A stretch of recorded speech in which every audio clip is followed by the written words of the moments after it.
All right, we're going to be continuing our series of short videos about different cards that I like and don't like. Today is actually two cards that I do kind of like. The one, though, I haven't really used in a long time anymore because I don't think he makes as much sense. But the other card I still use a ton. So really quick, though, before you go any further in this video, do me a huge favor, hit the like button because you know it's going to be good. You know it's going to be exciting. You're going to like it, well, hopefully. But hit subscribe. I really appreciate it. It really helps out the channel. We're continuing to grow. We've hit over 5,000 subscribers, which is crazy to me. So hopefully we can keep that momentum going and get up to 10,000 subscribers. Like, I don't know, like a week or two or something. I don't know. I didn't look at the numbers. But anyway, let's go take a look at those cards. All right, the first one I want to talk about is Nova. And this was a card that everyone put in their protection decks. I feel like when you look back, so again, this is from Miss Marvel. I don't think I mentioned both these cards are going to be for the Miss Marvel scenario pack or hero pack, not scenario. And Nova was a card that everyone put in, right? Everyone put Nova in. It was kind of fascinating to watch because there was people that like me that didn't really understand why at first, but then learned, and then there was people who got it right away, and there's people who like never kind of got it.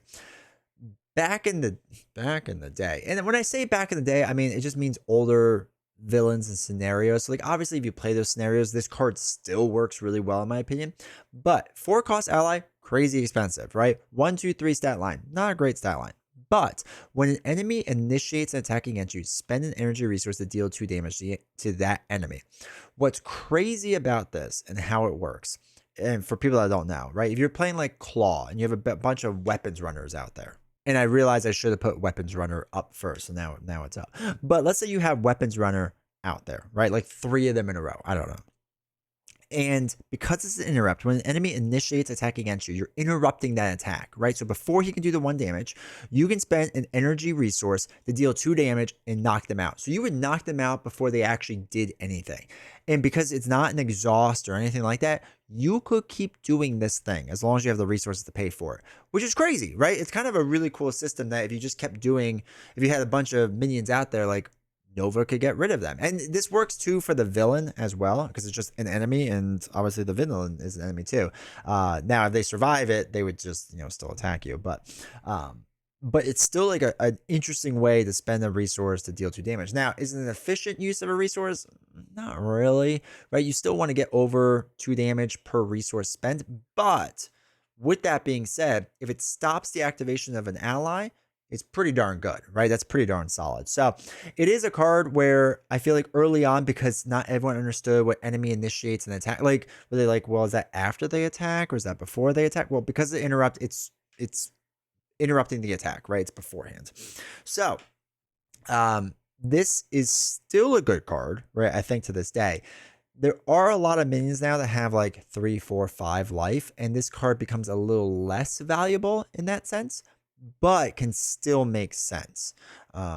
Because if you're doing like small amounts of damage to minions out there, like if you're running a defensive build where you like a flow like water, right? When you're playing defense and you're doing a lot of like 1 damage here or 1 damage there or whatever else, this could allow like a early ping damage onto the minions, and then Nova like takes them all out during Nova's interrupt ability, right? It's pretty interesting. But anyway, I think it's one of those cards that still can make sense. It isn't an auto include like it kind of was before. And I don't want to say it was an auto include. I don't think it was ever really an auto include, but it was a card that people include a lot of the time. Another card that came from Miss Marvel was Preemptive Strike, which is still a really good card to this day. It's a 1-cost defense card. So again, I need to do a video about defense again, I guess, because I know this is still a very confusing topic for people.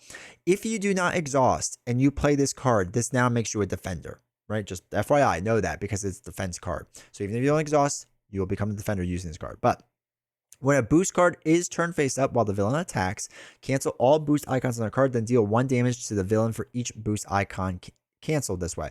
The reason that this is so incredibly good is because, generally speaking, when there's more boost, or when the villains get tougher, there's more boost icons, right? The average is higher. So if the average is higher, this cancels more, which is worth a lot, but then turns around and deals damage to that villain. And it's not an attack, so you don't get like retaliated or anything like that.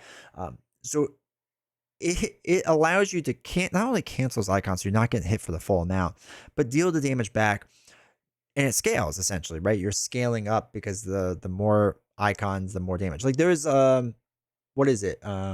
Frost Giants, right? Laufey or whatever his name is. He's got 4 boost icons. And because he's got 4 boost icons, you can cancel those 4 boost icons and deal 4 damage back to the villain. Like that's crazy. That's really, really strong. So this is a card that to this day makes a lot of sense. I think it was really well designed because it just scales really well.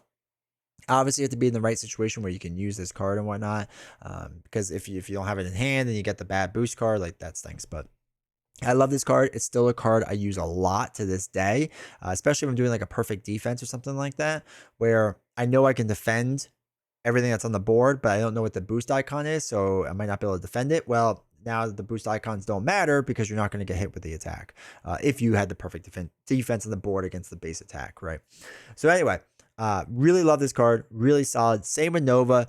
As usual, go down in the comments. Let me know your opinions about both these cards. All right, so one of the things I want to mention once again is that I will be live streaming over on twitch.tv/D20 Wordworking. Make sure to hang out with us. I know you can watch me on YouTube, and it's a fine experience on YouTube. I always feel like Twitch has a little more integration, a little more fun stuff we can do.